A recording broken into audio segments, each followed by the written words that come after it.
இன்றைக்கு வெளிப்படுத்தின விசேஷம் 19ஆம் அதிகாரம் 1வது வசனம் முதல் 10வது வசனம் வரை நாம் தியானிக்க இருக்கிறோம். ஆகினால முதலாவது உங்களுடைய வேதாகமங்களை திறந்து வெளிப்படுத்தல் 19ஆம் அதிகாரம் 1 முதல் 10 வசனங்களை நாம் நிதானமாய் வாசிக்க கேட்கலாம். நீங்களும் உங்களுடைய வேதாகமத்தை திறந்து அந்த வசனங்களை நிதானமாய் நீங்கள் வாசிக்கும் பொழுது கவனியுங்கள். தொடர்ந்து இந்த தியானங்கள் நமக்கு ஆசீர்வாதமாக இருக்கட்டும். இவைகளுக்கு பின்பு பரலோகத்தில் திரளான ஜனக்கூட்டம் இடுகிற ஆரவாரத்தை கேட்டேன். அவர்கள் அல்லேலூயா, இரட்சணியமும் மகிமையும் கனமும் வல்லமையும் நம்முடைய தேவனாகிய கர்த்தருக்கே உரியது. அவருடைய நியாய தீர்ப்புகள் சத்தியமும் நீதியுமானவைகள். தன் வேசித்தனத்தினால் பூமியை கெடுத்த மகாவேசிக்கு அவர் நியாய தீர்ப்பு கொடுத்து தம்முடைய ஊழியக்காரரின் இரத்தத்திற்காக அவளிடத்தில் பழி வாங்கினாரே என்றார்கள். மறுபடியும் அவர்கள் அல்லேலூயா என்று சொல்லி ஆர்ப்பரித்தார்கள். அவளுடைய புகை என்றென்றைக்கும் எழும்புகிறது என்றார்கள். 24 மூப்பர்களும் 4 ஜீவன்களும் வணக்கமாய் விழுந்து ஆமேன் அல்லேலூயா என்று சொல்லி சிங்காசனத்தில் மேல் வீற்றிருக்கும் தேவனை தொழுது கொண்டார்கள். மேலும் நமது தேவனுடைய ஊழியக்காரரே, அவருக்கு பயப்படுகிற சிறியோரும் பெரியோருமானவர்களே, நீங்கள் யாவரும் அவரை துதியுங்கள் என்று ஒரு சத்தம் சிங்காசனத்திலிருந்து பிறந்தது. அப்பொழுது திரளான ஜனங்கள் இடும் ஆரவாரம் போலவும் பெருவெள்ள இரைச்சல் போலவும் பலத்த இடிமுழக்கம் போலவும் ஒரு சத்தம் உண்டாகி, அல்லேலூயா, சர்வ வல்லமையுள்ள தேவனாகிய கர்த்தர் ராஜ்யபாரம் பண்ணுகிறார். நாம் சந்தோஷப்பட்டு களி கூர்ந்து அவருக்கு துதி செலுத்த கடவோம். ஆட்டுக்குட்டியானவருடைய கல்யாணம் வந்தது, அவருடைய மனைவி தன்னை ஆயத்தம் பண்ணினாள் என்று சொல்ல கேட்டேன். சுத்தமும் பிரகாசமுமான மெல்லிய வஸ்திரம் தரித்து கொள்ளும்படி அவளுக்கு அளிக்கப்பட்டது. அந்த மெல்லிய வஸ்திரம் பரிசுத்தவான்களுடைய நீதிகளே. பின்னும் அவன் என்னை நோக்கி, ஆட்டுக்குட்டியானவரின் கல்யாண விருந்துக்கு அழைக்கப்பட்டவர்கள் பாக்கியவான்கள் என்றெழுது என்றான். மேலும் இவைகள் தேவனுடைய சத்தியமான வசனங்கள் என்று என்னுடனே சொன்னான். அப்பொழுது அவனை வணங்கும்படி அவனுடைய பாதத்தில் விழுந்தேன். அவன் என்னை நோக்கி, இப்படி செய்யாதபடிக்கு பார், உன்னோடும் இயேசுவை குறித்து சாட்சியிட்ட உன் சகோதரரோரும் கூட நானும் ஒரு ஊழியக்காரன். தேவனை தொழுது கொள். இயேசுவை பற்றின சாட்சி தீர்க்க தரிசனத்தின் ஆவியாயிருக்கிறது என்றான். ஆமென். இன்றைக்கு இந்த 10 வசனங்களை நாம் தியானிக்க போகிறோம். ஏற்கனவே கடந்த வாரத்தில் நாம் 19ஆம் அதிகாரத்தில் இருக்கிற ஒரு சில விஷயங்களை 18ஆம் அதிகாரத்திற்கு ஆக சொல்லப்பட்ட விஷயங்கள் என்று சொல்லி நாம் தியானித்தோம்.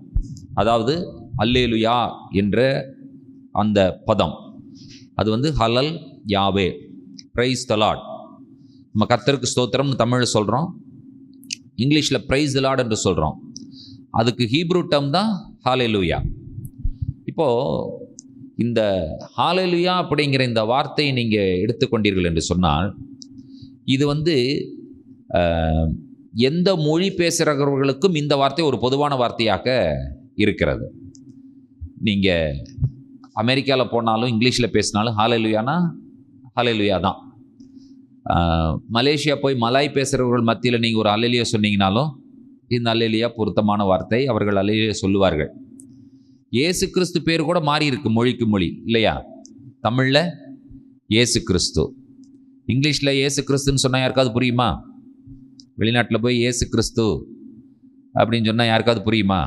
புரியாது. அங்கே என்ன சொல்லணும்? ஜீசஸ் கிரைஸ்ட் அப்படின்னு சொல்லணும்.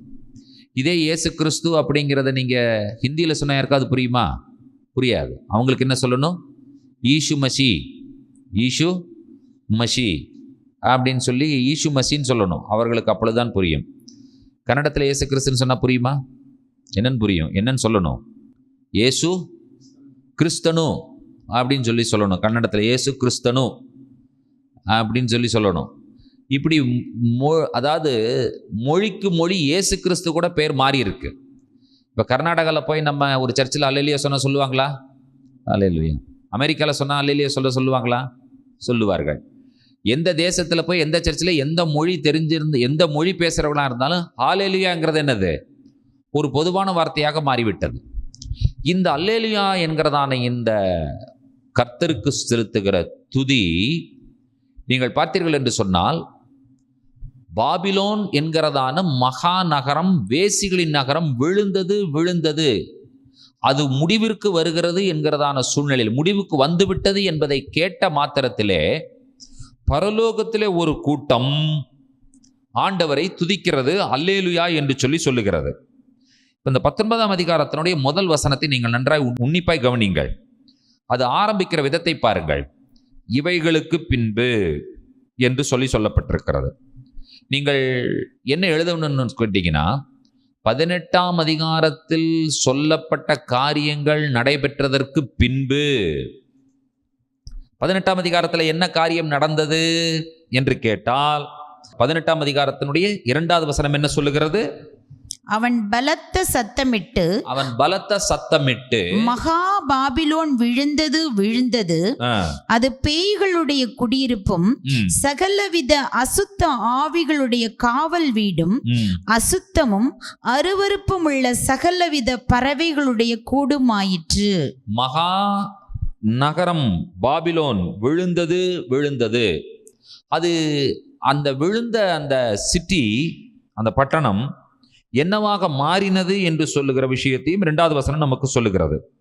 அதற்கடுத்த வசனங்களில் எல்லாம் பார்த்தீர்கள் என்று சொன்னால், அங்கே நடைபெற்ற வர்த்தகங்கள், ஐஸ்வர்யவான்கள், கப்பல்ல வியாபாரம் செய்தவர்கள், இப்படி பலவிதமான காரியங்கள் அங்கே நடந்த எல்லா காரியங்களும், அதாவது ஒரு பட்டண வாழ்க்கை முடிவிற்கு வருகிறது, எப்படியெல்லாம் அது ஒரு முடிவிற்கு வருகிறது என்கிறதான விளக்கங்களை தொடர்ந்து 18ஆம் அதிகாரத்தில் அவர் கொடுத்து கொண்டு வருகிறார்.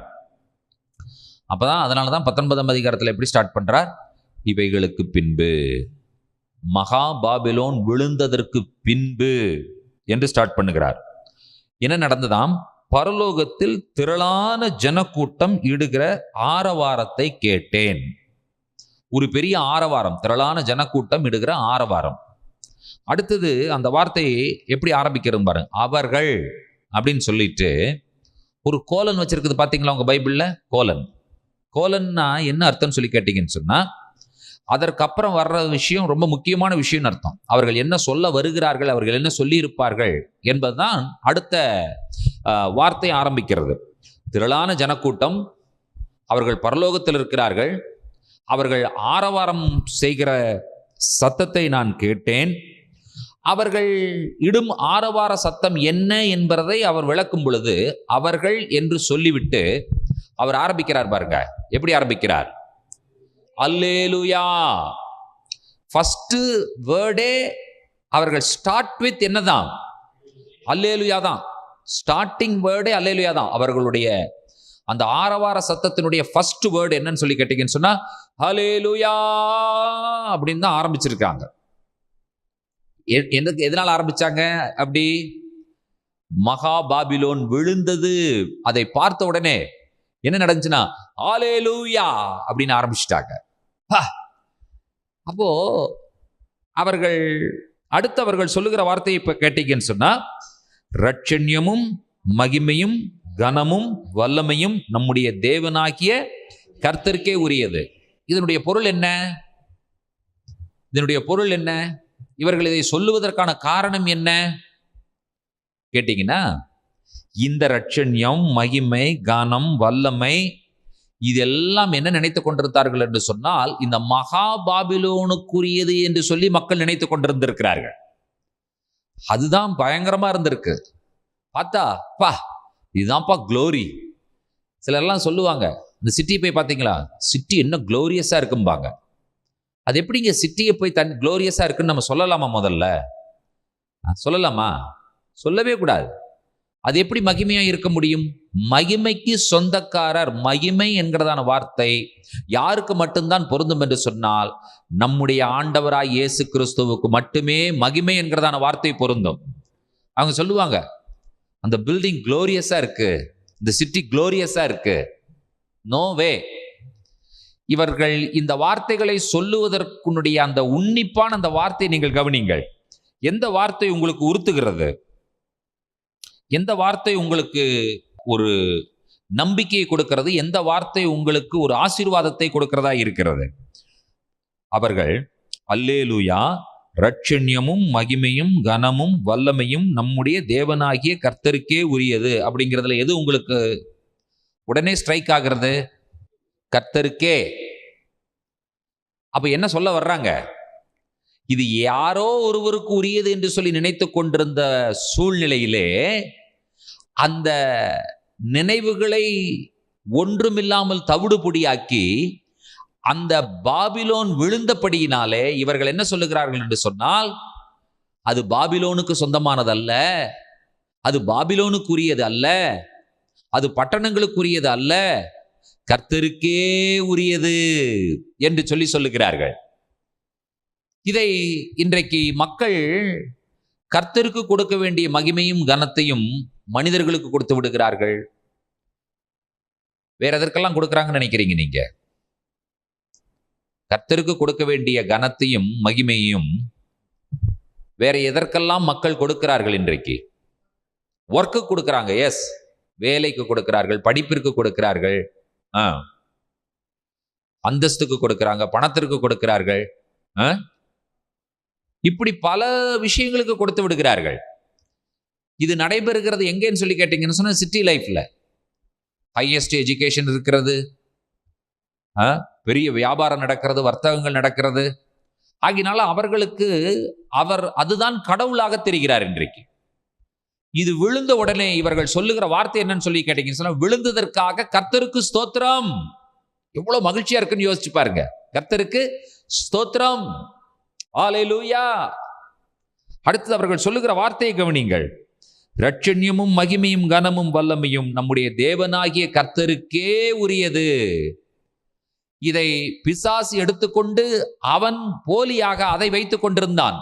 அது விழுந்தபடினாலே இவர்களால் ஆணித்தரமாக ஒரு விஷயத்தை வெளிப்படையாக சத்தமாக சொல்லுகிறார்கள். எதை சொல்லுகிறார்கள் என்று சொன்னால், இது கர்த்தருக்கு உரியது என்று சொல்லுகிறார்கள்.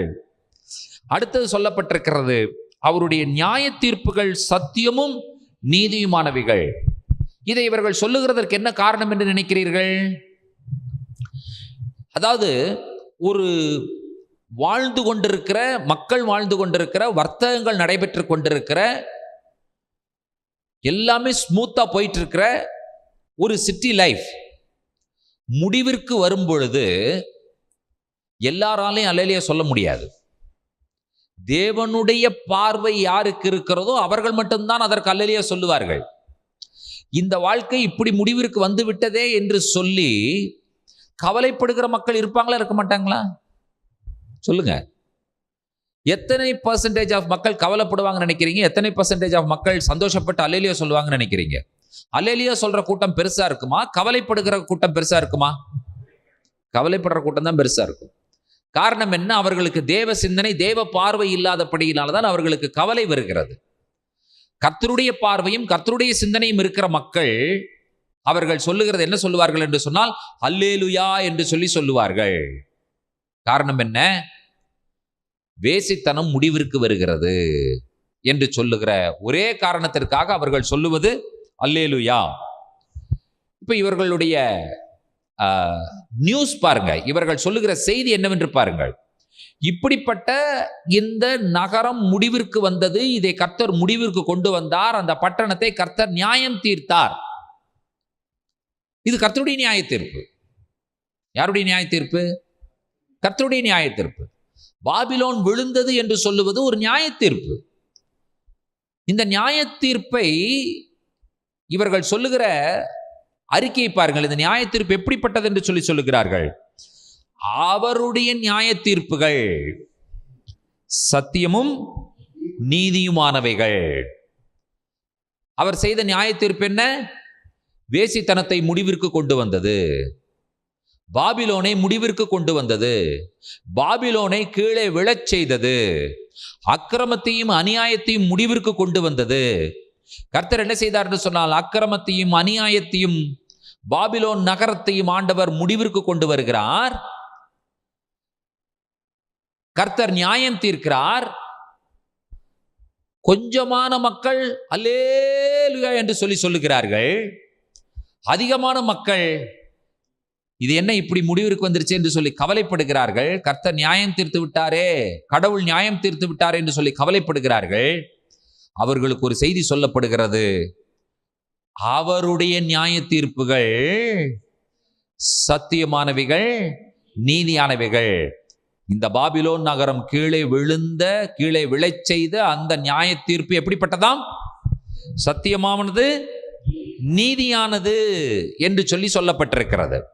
பிரியமான தேவனுடைய பிள்ளைகளே, கர்த்தருடைய நியாய தீர்ப்பு வரும் பொழுது நாம் எப்படி இருப்போம் என்பதை நீங்கள் யோசித்து பார்க்க வேண்டும். கர்த்தருடைய நியாய தீர்ப்பு வரும் பொழுது சந்தோஷப்படுகிற கூட்டத்திலே, அல்லேலூயா சொல்லுகிற கூட்டத்திலே நாம் இருப்போமா? அல்லது கர்த்தருடைய நியாய தீர்ப்பு வரும் பொழுது துக்கப்படுகிற, கவலைப்படுகிற கூட்டத்தில் நாம் இருப்போமா?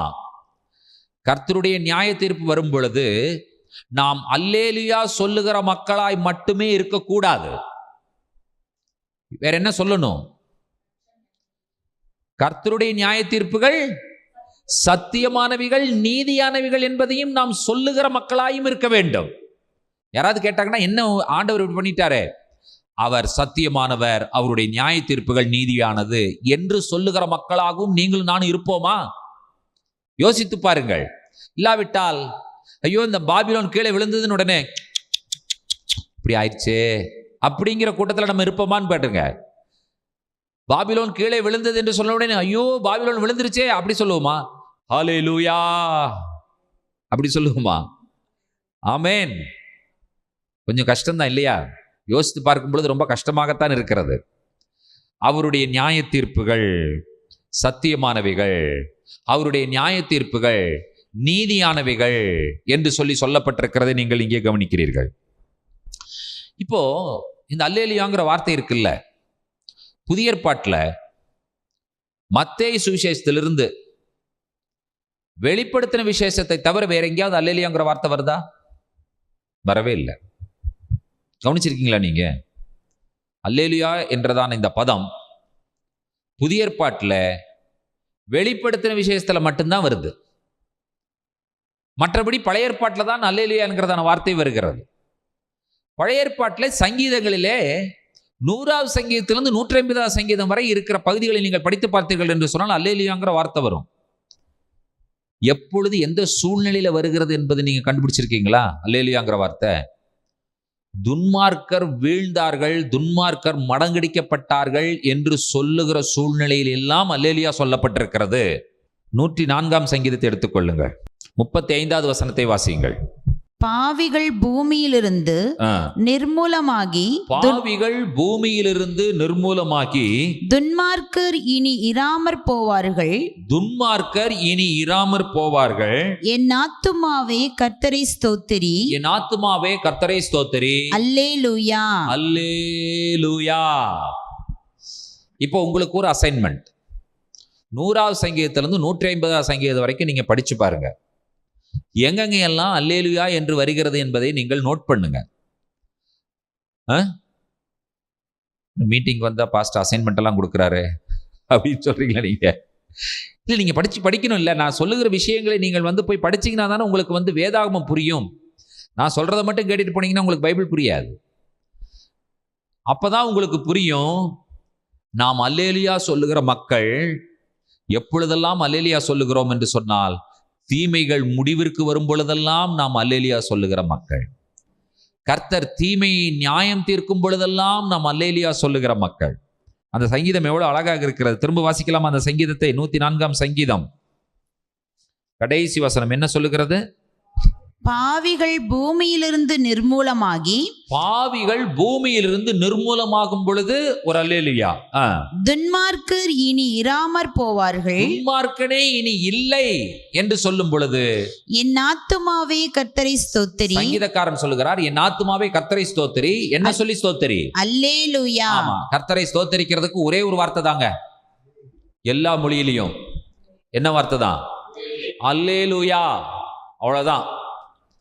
இந்த அல்லேலூயாவெல்லாம் கேட்கும் பொழுது கர்த்தருடைய நியாய தீர்ப்புகள் சத்தியமானவைகள், நீதியானவைகள். அல்லேலுயா. துன்மார்க்கர் இனி இல்லாமல் போவார்கள். அல்லேலுயா. பாவிகள் இனி இல்லை. அல்லேலுயா. ஏமாற்றுக்காரன் இனி இல்லை. அல்லேலுயா. வஞ்சிக்கிறவன் இனி இல்லை. அல்லேலுயா. எத்தனை பேர் ஏமாற்றுக்காரன் மேல கர்த்தர் நியாய தீர்ப்பை கொண்டு வந்தா ஒரு அல்லேலுயா சொல்றதுக்கு ரெடியா இருப்பீங்க? எத்தனை பேர் வஞ்சிக்கிறவன் மேல கர்த்தர் நியாய தீர்ப்பை கொண்டு வந்தால் ஒரு அல்லேலுயா சொல்வதற்கு ஆயத்தமாக இருப்பீர்கள்?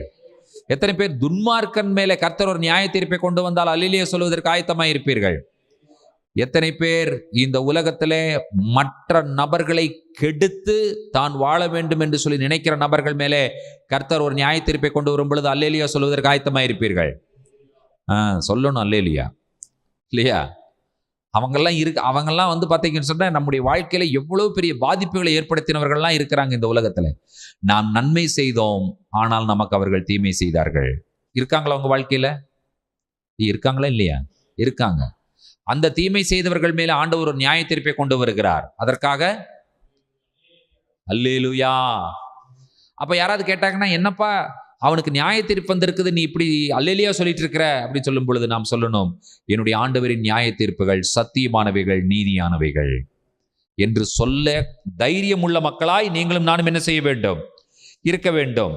அப்ப நமக்கு என்ன புரிகிறது என்று சொன்னால், எப்பொழுதெல்லாம் தீமை முடிவிற்கு வருகிறதோ அப்பொழுதெல்லாம் நாம் அல்லேலூயா சொல்லுகிற மக்கள்.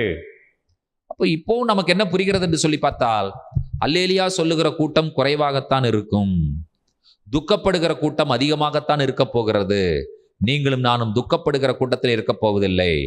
திரளான ஜனக்கூட்டம் ஆரவாரம் இடுகிறார்கள். அந்த ஜனக்கூட்டத்திலே நீங்களும் நானும் என்ன செய்ய போகிறோம்? சொல்லுங்க, சேர்ந்து கொள்ள போகிறோம். ஹல்லேலூயா, ஹல்லேலூயா. இப்போ 6வது வசனத்தை வாசிக்க கேட்கலாம். அப்பொழுது திரளான ஜனங்கள் இடும் ஆரவாரம் போலவும், பெருவெள்ள இரைச்சல் போலவும், பலத்த இடிமுழக்கம் போலவும் ஒரு சத்தம் உண்டாகி, அல்லேலூயா, சர்வ வல்லமையுள்ள தேவனாகிய கர்த்தர் ராஜ்யபாரம் பண்ணுகிறார். சர்வ வல்லமையுள்ள தேவனாகிய கர்த்தர் ராஜ்யபாரம் பண்ணுகிறார். இப்ப இந்த திரளான ஜனக்கூட்டம் இடுகிற ஆரவாரம், அந்த ஆரவாரம் எப்படி இருந்ததாம்? பெருவெள்ளத்தினுடைய இரைச்சல் போல, பலத்த இடிமுழக்கம் போல ஒரு சத்தம் உண்டானது. அதாவது இந்த பெருவெள்ளத்தினுடைய இரைச்சல் என்று சொல்லும் பொழுது, ஒரு பெரிய மலையிலிருந்து ஒரு நீர்வீழ்ச்சி கீழே விழும் பொழுது ஒரு சத்தம் கேட்கும். அதுக்கு அதை நீங்க கேட்கணும்னு சொன்னா நயாகரா போய் பார்க்கணும். நீங்க அந்த நயாகரா நீர்வீழ்ச்சியில கீழே தண்ணி விழும் பொழுது அதிலிருந்து வர்ற சத்தம் நமக்கு பக்கத்தில் இருக்கிறவங்க பேசினா எதுவுமே கேட்கவே கேட்காது. நம்ம அருகில் இருக்கிறவர்களுக்கு ஒரு செய்தியை சொல்ல முடியாது. ஏனென்று சொன்னால் அது பெருவெள்ளத்தினுடைய இரைச்சல். அடுத்தது பலத்த இடிமுழக்கம். கேட்காத ஆளே இருக்காது இடிமுழக்கத்தை. அப்படிப்பட்ட ஒரு சத்தம். அந்த சத்தம், அதாவது இவர் சொல்ல வருகிற விஷயம் என்னவென்று சொன்னால், ஒரு பெரிய சத்தம். அந்த சத்தத்தில் என்ன கேட்கிறது என்று சொன்னால், அவர்கள் சொல்லுகிற செய்தி திரும்பவும் என்னதான் ஸ்டார்ட் பண்றாங்கன்னு சொன்னா, அல்லேலூயா. அந்த அல்லேலூயா, அங்க அல்லேலூயா சொல்லும் பொழுது என்ன தெரியுமா? பாபிலோன் விழுந்தது, பாபிலோன் முடிவிற்கு வந்ததற்கு ஒரு அல்லேலூயா. இங்க சொல்ற அல்லேலூயா எதற்கு? கர்த்தருடைய ஆட்சி ஆரம்பமாகிறது என்பதற்கு ஒரு அல்லேலூயா. முடிவுக்கு ஒரு அல்லேலூயா, துவக்கத்திற்கு ஒரு அல்லேலூயா. அல்லேலூயா. முடிவுக்கு ஒரு, துவக்கத்திற்கு ஒரு. எந்த முடிவுக்கு ஒரு அல்லேலூயா? பாபிலோனுடைய முடிவிற்கு ஒரு அல்லேலூயா. அடுத்தது கர்த்தருடைய ஆளுகையினுடைய துவக்கத்திற்கு ஒரு அல்லேலூயா. ஆமென். அப்ப நம்ம என்ன நினைக்க கூடாதுன்னு சொன்னா, ஏதோ தீமை முடிவுக்கு வரும்போது மட்டும்தான் நம்ம அல்லேலூயா சொல்றோம் அப்படின்னு நீங்க நினைக்க கூடாது. தீமை முடிவுக்கு வரும்போது மட்டுமா நம்ம அல்லேலூயா சொல்றோம்?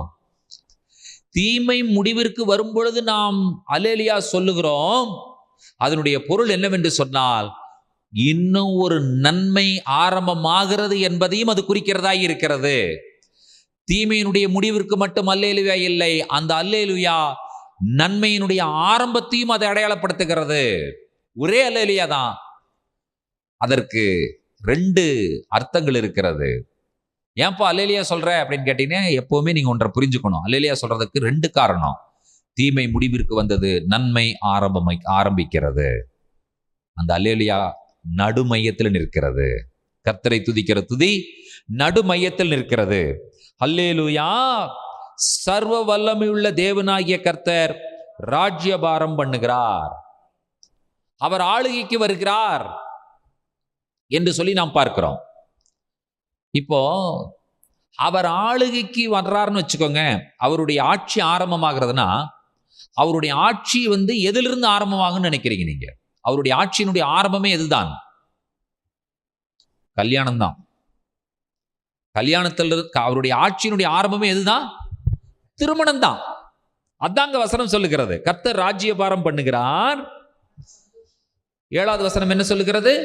நாம் சந்தோஷப்பட்டு களி கூர்ந்து அவருக்கு துதி செலுத்த கடவோம். அவருக்கு துதி செலுத்த கடவோம். ஆட்டுக்குட்டியானவருடைய கல்யாணம் வந்தது.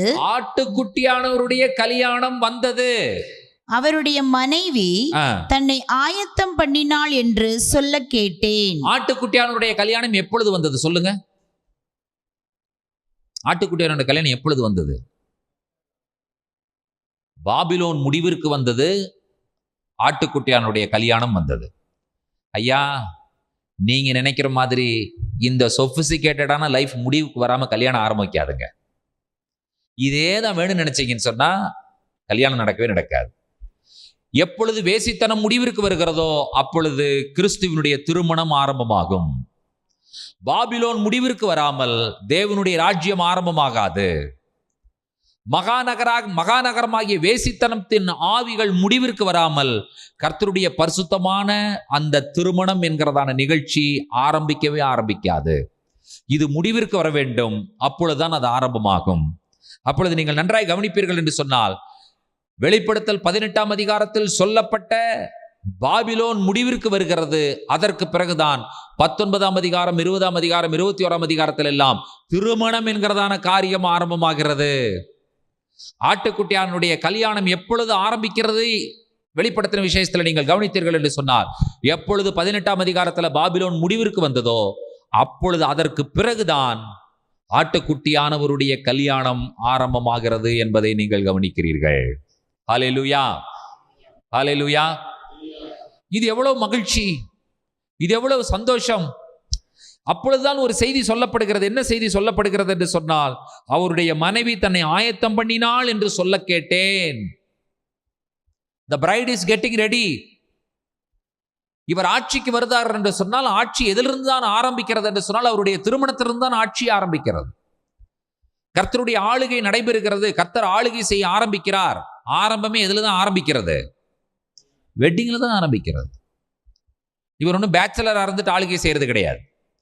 யாரை கூட்டி வச்சுக்கிறார் கல்யாண ஆட்சியில? மனைவி. யார் மனைவி? அவருக்கு மனைவி யார்? கர்த்தருடைய சபை, நானும் நீங்களும் தான் அவருடைய மணவாட்டி. ஹல்லேலூயா. அப்போ அந்த அவருடைய ராஜ்ய பாரத்திற்குள்ளாக யார் இருக்கிறார்? யாரும் சேர்ந்து இந்த ராஜ்ய பாரம் பண்ணுகிறது. நானும் சேர்ந்து கொள்ளுகிறேன். அந்த ஆட்சி, அந்த அதிகாரத்திலே, அந்த ஆளுகையிலே நானும் கூட இருக்கிறேன். அப்ப நானும் சேர்ந்து ஆளுகை செய்கிறேன் என்னுடைய மணவாளனோடு கூட. சந்தோஷமான செய்தியே இல்லையா உங்களுக்கு? அப்ப நீங்க அதுக்கு என்ன சொல்லணும்? ஒரு அல்லேலூயா சொல்லிதான் ஆகணும். வேற வழியே கிடையாது. நீங்க அதற்கு அல்லேலூயா சொல்லாம வேற எதுக்கு அல்லேலூயா சொல்ல போறீங்க? வேசித்தனம் முடிவிற்கு வருகிறது. பாபிலோன் முடிவிற்கு வருகிறது. தீமை முடிவுக்கு வருகிறது. அக்கிரமங்கள் முடிவிற்கு வருகிறது. அநியாயங்கள் முடிவிற்கு வருகிறது. அல்லேலூயா. அதனுடைய அர்த்தம் என்னவென்று சொன்னால், கர்த்தர் ராஜ்யபாரம் பண்ண ஆரம்பித்து விட்டார். அவருடைய ராஜ்யபாரத்தின் துவக்கமே, கொஞ்ச நாளா நம்ம பேச்சுலர் இருந்து ஆட்சி செய்யலாம்ப்பா, அதற்கப்புறம் கல்யாணம் பண்ணிக்கலாம்ப்பா, அப்படியே சொல்றார் ஆண்டவர். The day one, அந்த முதலாம் மணி நேரத்திலேயே அவர் என்ன செய்ய ஆரம்பிக்கிறார் என்று சொன்னால், நான் என்னுடைய மணவாட்டி திருமணம் செய்து கொள்ளுகிறேன் என்று சொல்லுகிறார். அவரோடு கூட நாம் ஆளுகை செய்ய போகிறோம். இணைந்து ஆளுகை செய்ய போகிறோம்.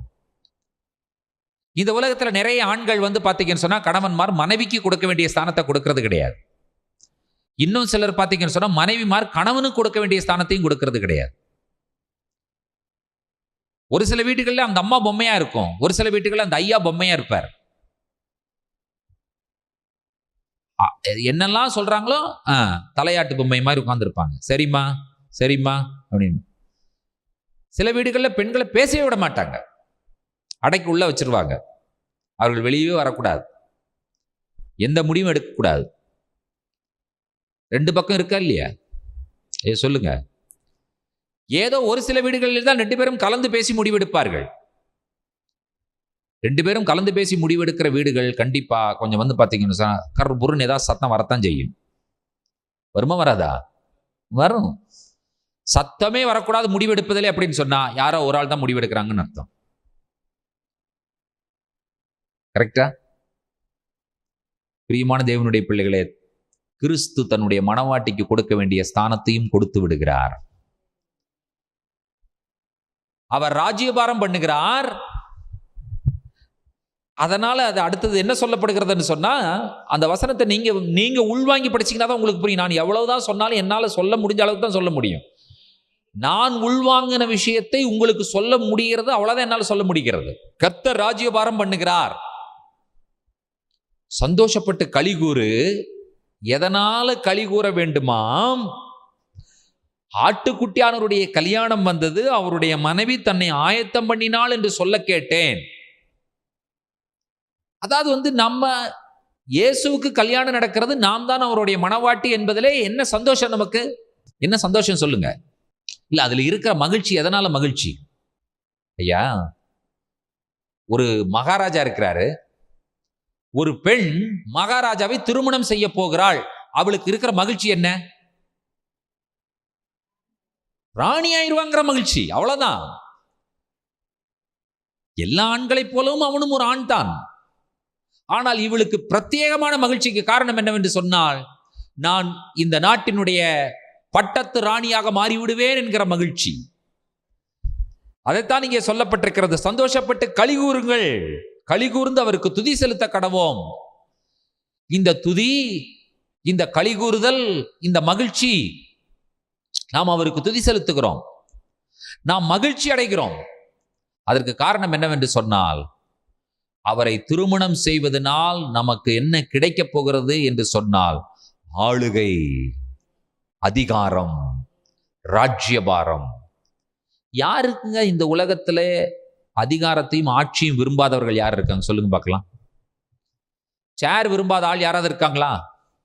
நாற்காலி விரும்பாதவர்கள், பிரசிடென்ட், செக்ரட்டரி, ட்ரெஷரர், சான்சலர், சொல்லுங்க, prime minister, minister, chief minister, சொல்லுங்க, வேற என்ன இருக்கு இன்னும்? Principal, vice principal, head of the department. ஒரே ஒரு முறை நீங்க பிரின்சிபாலா இருக்கிறவரை டீப்ரமோட் பண்ணி நீங்க வைஸ் பிரின்சிபாலா மாறிடுங்கன்னு சொல்லுங்க, சொல்லி பாருங்களேன். அவர் ரிசைன் தான் பண்ணுவார். அந்த நாற்காலியை விட்டு கீழே இருக்கிற நாற்காலிக்கு வரவே மாட்டார். ரெண்டுமே சேர் தானே. நீங்க சொல்லி பாருங்க, வேணாம், உங்களுக்கு சம்பளம் எல்லாம் மாறாதுங்க, சேம் சேலரி. போஸ்ட் மட்டும் இனிமேல் உங்களுக்கு பிரின்சிபாலுக்கு முன்னால இன்னொரு வார்த்தையை நாங்கள் ஆட் பண்றோம், வைஸ் பிரின்சிபல் ஆட் பண்றோம். அதே நாற்காலியில் உட்காந்துக்கோங்க, அதே அதே அதே ரூம்ல உட்காந்துக்கோங்க. ரூமும் மாற வேண்டாம், நாற்காலியும் மாற வேண்டாம், சம்பளமும் மாறல, உங்களுக்கு எதுவுமே மாறல. ஆனா டெசிக்னேஷன் மட்டும் இனிமேல் நீங்க பிரின்சிபால் கிடையாது, வைஸ் பிரின்சிபால் தான். யாரா யோசிப்பாங்களா? ரூம் மாறல, சேர் மாறல, சம்பளமும் மாறல, என்ன பிரின்சிபாலா இருக்கிற வைஸ் பிரின்சிபாலா மாற போறேன், இதுல என்ன அப்படின்னு யோசிக்கிற மக்கள் இருப்பாங்கன்னு நினைக்கிறீங்களா? நீங்க 100% இருக்கவே மாட்டாங்க, சான்ஸே இல்லை. ஒரு முறை அந்த சீட்ல உட்கார்ந்து அதனுடைய காரியங்களுக்கு கையெழுத்து போட்டு பழகிட்டாங்கன்னு சொன்னா அவங்க என்ன தெரியுமா தோணும்? நமக்கு சேர் மாறல, சம்பளமும் மாறல, ரூமும் மாறல, ஆனா நான் கையெழுத்து போட முடியாதே. அந்த எண்ணம் வரும் இல்ல? போட முடியுமா? முடியாது.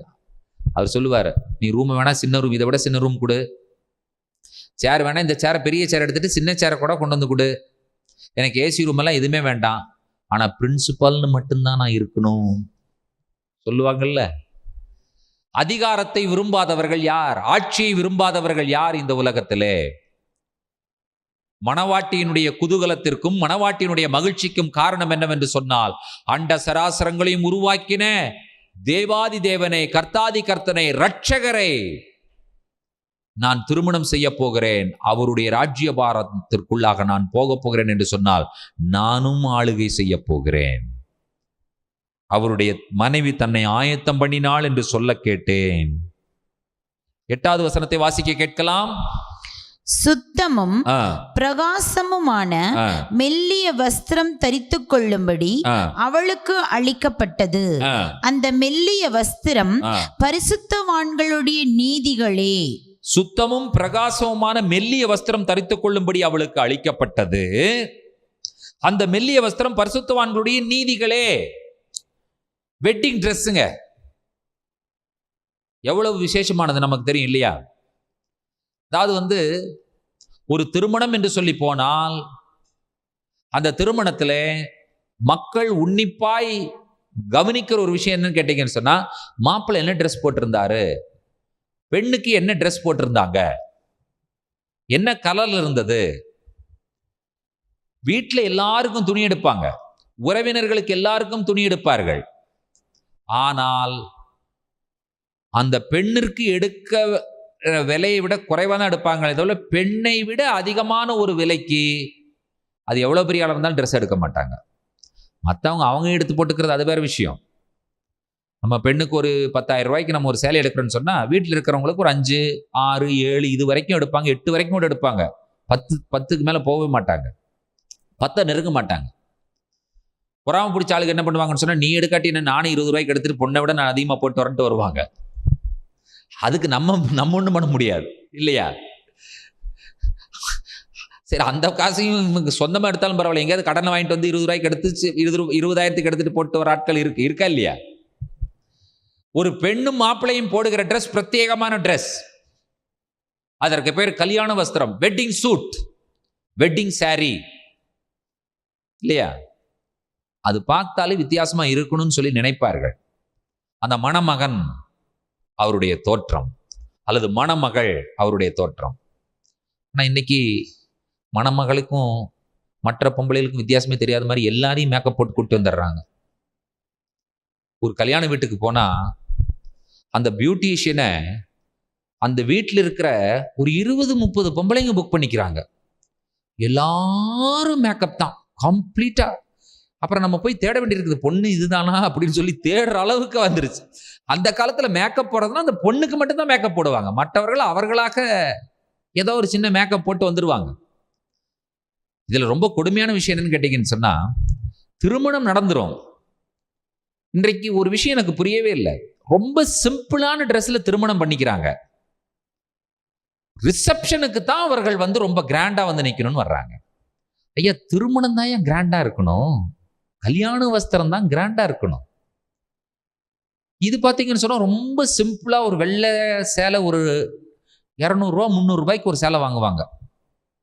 இதுக்கு கல்யாணத்துக்கு. இந்த மாப்பிள்ளைக்கு பார்த்தீங்கன்னு சொன்னா ஒரு ஒயிட் அண்ட் ஒயிட்ல ஒரு ஒயிட் பேண்ட், ஒயிட் ஷர்ட் 1000 ரூபாய் தாண்டாது தையக்கூலியோட சேர்ந்து. இந்த அம்மாவுக்கு ஒரு 200 ரூபா 300 ரூபாய்க்கு ஒரு ஒயிட் சாரி, அவருக்கு ஒரு 500 600க்குள்ள ஒரு ஒயிட் பேண்ட் ஒயிட் ஷர்ட், இதுல கொண்டு கல்யாணத்தில் நிக்க வச்சிருவாங்க. பரிதாபமா இருக்கும் பார்க்கறதுக்கு. அந்த கல்யாணத்தை பார்க்கறதுக்கே பரிதாபமா இருக்கும். என்ன இவங்க பாவம் இவ்வளவு சோகமா இப்படி நிக்கிறாங்க அப்படின்னு சொல்லி. ஆனா அந்த கல்யாணம் முடிஞ்சதுக்கு அப்புறம் அந்த பொண்ணை கூட்டிட்டு போயிடுவாங்க. பொண்ணோட சேர்ந்து ஒரு 20-30 பொம்பளை கூடவே போகும்.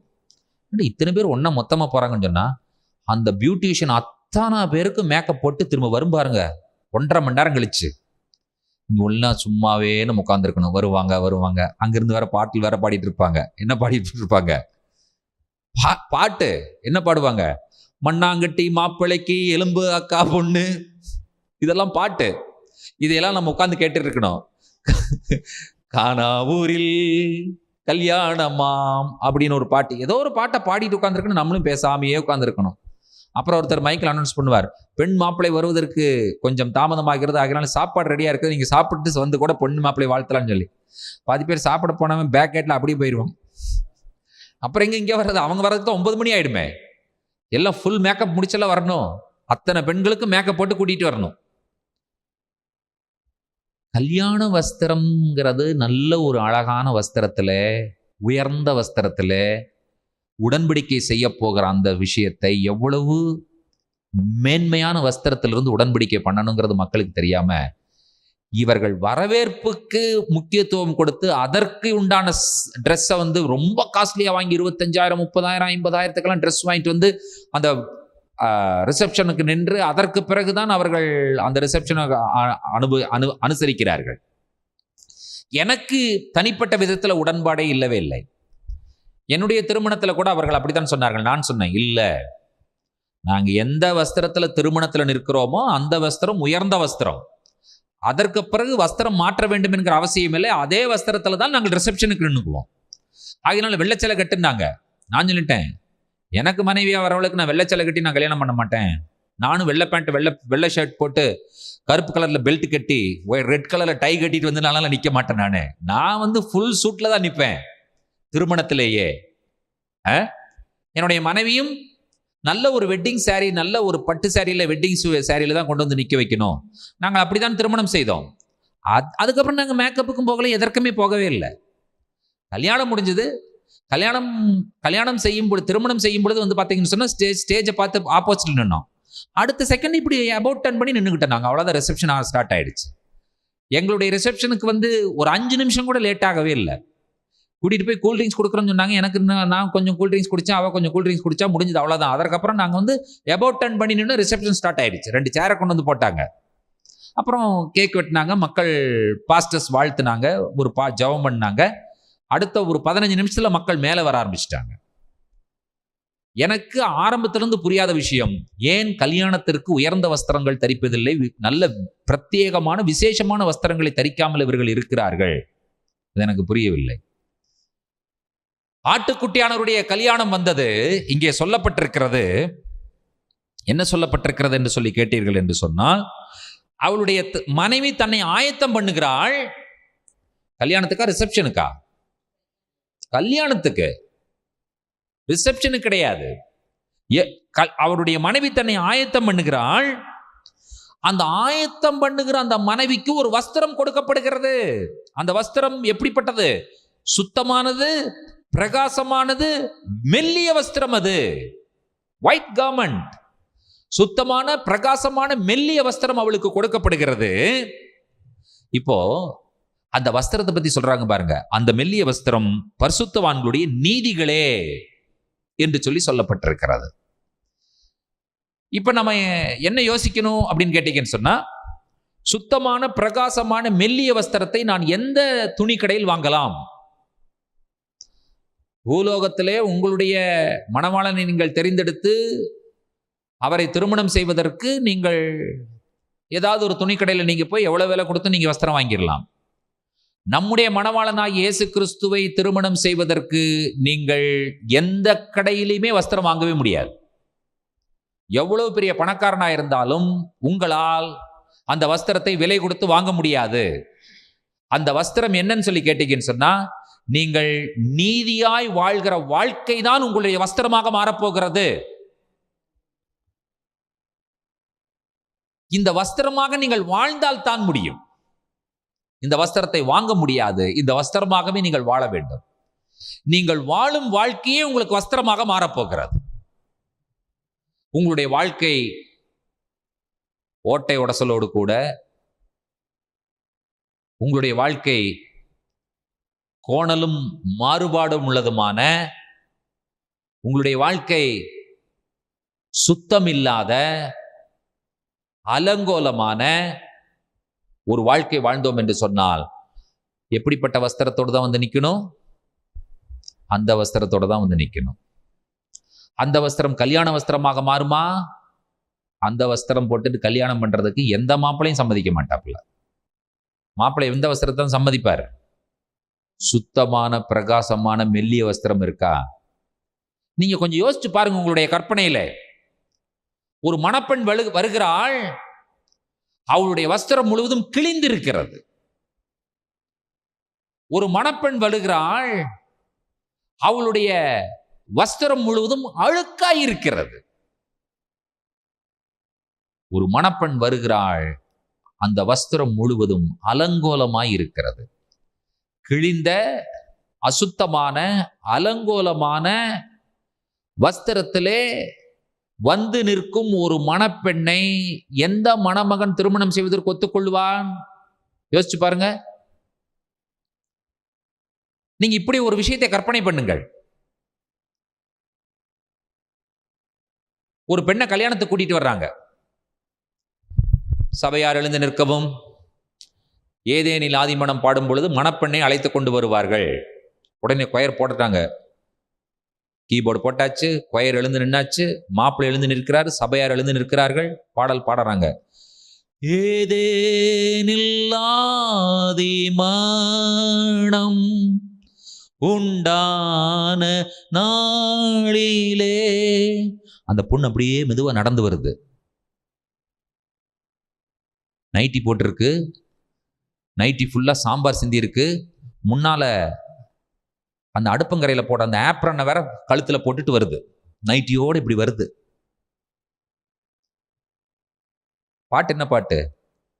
ஏதேனில் ஆதிமனம். பக்கத்துல பார்க்கலாம், என்னடா ஒரு ஸ்மெல் வருது. அது நைட்டிலிருந்து வர ஸ்மெல். இப்படி மாப்பிள்ளை பார்க்கறாரு, இப்படி கொண்டு வந்து நிக்க வைக்கிறாங்க பொண்ணை. அது நைட்டியோட முன்னால ஆப்ரன் தொங்க போட்டுட்டு வந்து நின்றுட்டு இருக்கு. ஃபர்ஸ்ட் பாஸ்டர் கல்யாணத்தை நடத்துவாரா? அந்த மாப்பிள்ளை என்ன பண்ணுவார் நினைக்கிறீங்க நீங்க? என்ன பண்ணுவாரு? நீ ஓடுவாரா நடந்து போவாரான்னு எனக்கு தெரியாது. அந்த திருமணம் நடக்குமா? சொல்லுங்க, அந்த திருமணம் நடக்குமா? நடக்கவே நடக்காது. திருமணத்திற்கு ஆயத்தமாக இருக்கிற மணமகன் தெளிவாக சொல்லுகிறார், நடக்கவே நடக்காதுன்னு சொல்லுகிறார். நமக்கெல்லாம் கூட கல்யாணம் ஆயிடுச்சு, ஆனா கல்யாணம் ஆக போறவர் சொல்றாரு பாருங்க தெளிவா, நடக்கவே நடக்காது. கண்டிப்பா நடக்காதுங்க.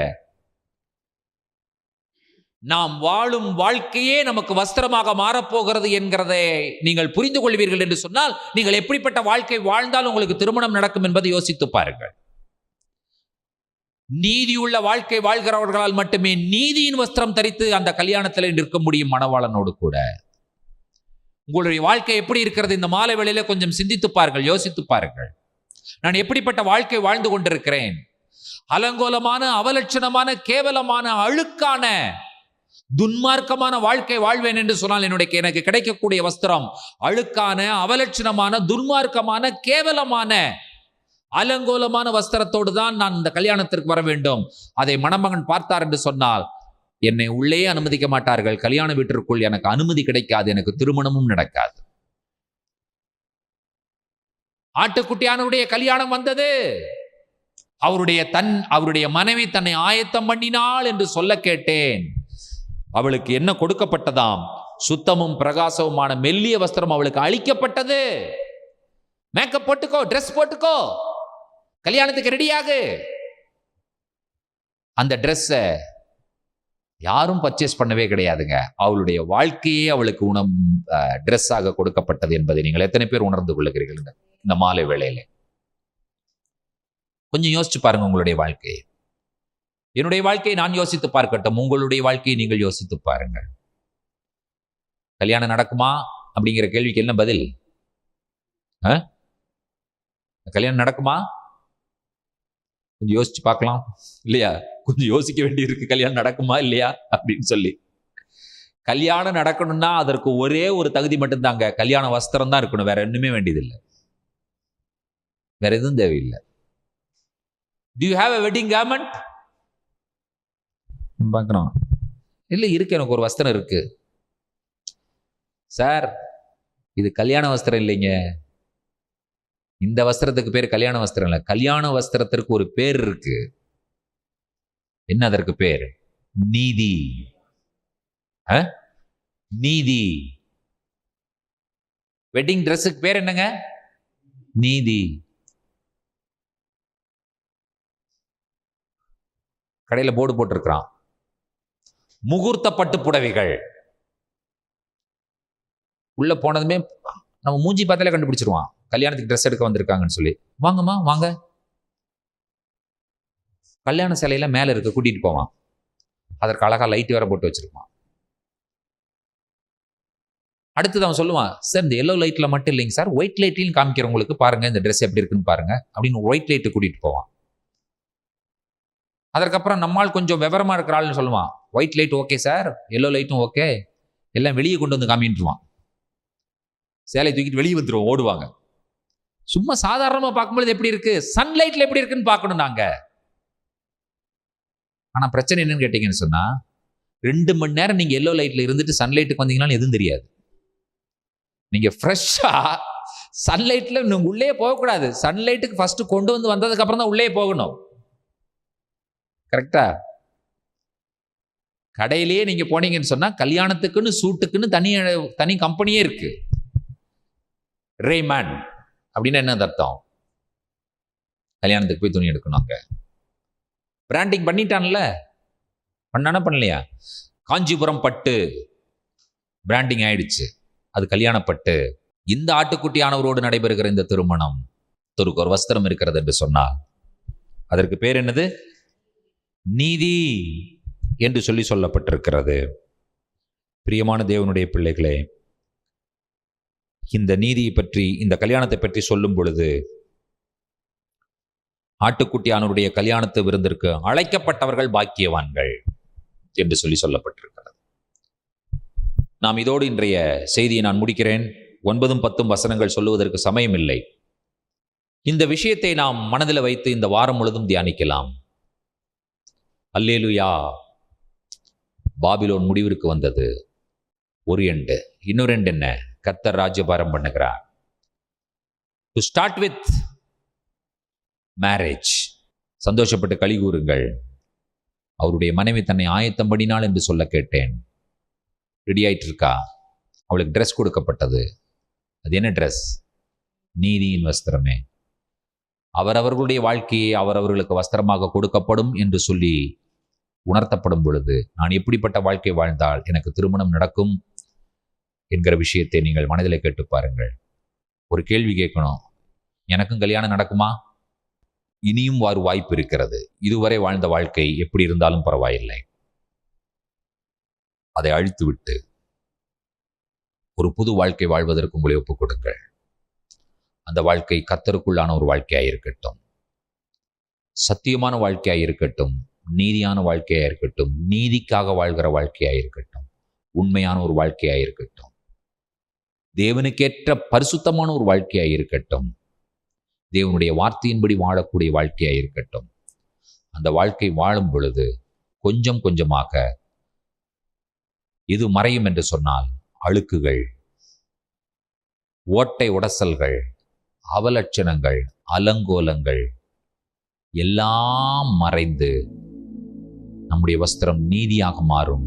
இந்த வஸ்திரம் சுத்தமான, பிரகாசமான, மெல்லிய வஸ்திரம். கண்களை மூடி ஜெபிப்போம். கிருபையுள்ள பிதாவே, இந்த மாலை பொழுதிலே ஜீவனுள்ள தேவனுடைய வசனங்கள் மூலமாக நீர் எங்களோடு இடைப்பட்டீர். அதற்காக நாங்கள் நன்றி சொல்லுகிறோம். உம்முடைய சத்திய வார்த்தைகளுக்காக நாங்கள் ஸ்தோத்திரங்களை சொல்லுகிறோம். இந்த வார்த்தைகளோடு எங்களோடு இடைப்பட்டீர். நாங்கள் அல்லேலூயா என்று சொல்லுகிற அந்த கூட்டத்தில் நாங்கள் இருக்கிற மக்கள். அதற்கு காரணம் பாபிலோன் விழுந்தது என்பதற்காக மட்டுமல்ல, உம்முடைய ராஜ்யபாரம் ஆரம்பிக்கிறது என்பதற்காகவும் ஆண்டவரே அது பொருந்துகிறது. அதற்காக ஸ்தோத்திரங்களை சொல்லுகிறோம். உம்முடைய ராஜ்யபாரத்தின் ஆரம்பமே திருமணம் என்று சொல்லி நாங்கள் பார்த்தோம். அவளுடைய மனைவி தன்னை ஆயத்தம் பண்ணினாள் என்று சொல்ல கேட்டேன். அவளுக்கு வஸ்திரம் அளிக்கப்பட்டது அவள் ஆயத்தமாவதற்கு. அந்த வஸ்திரம் சுத்தமான, பிரகாசமான, மெல்லிய வஸ்திரம்.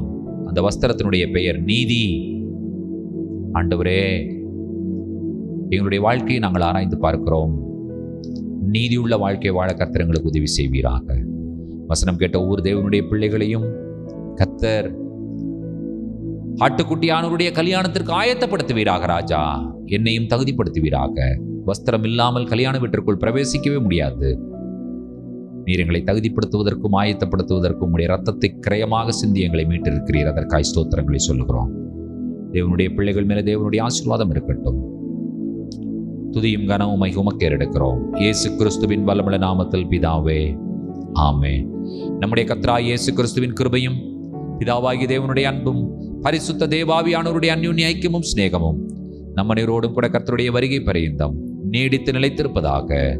ஆமேன். என் ஆத்துமாவே கர்த்தரை ஸ்தோத்திரி, என் முழு உள்ளமையுடைய பரிசுத்த நாமத்தை ஸ்தோத்திரி. என் ஆத்துமாவே கர்த்தரை ஸ்தோத்திரி, கர்த்தர் செய்த சகல உபகாரங்களையும் மறவாதே. ஆமேன், ஆமேன், ஆமேன். ஹல்லேலூயா, ஹல்லேலூயா, ஹல்லேலூயா. Praise the Lord. கர்த்தர் உங்களை ஆசீர்வதிப்பாராக. God bless you. Shalom.